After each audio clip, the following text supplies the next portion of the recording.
Hi everyone, today we are at 29873 Sawmill Drive in the amazing community of Bay Colony. I'm so excited about this house. This is one I truly love. This is 5 bedrooms, 3.5 baths, and almost 3,000 square feet.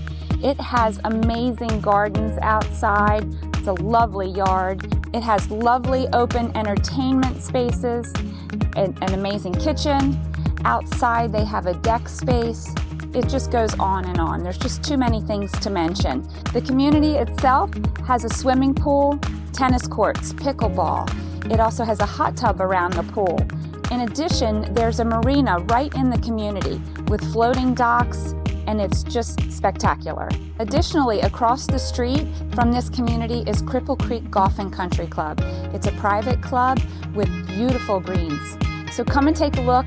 You don't want to miss the opportunity here.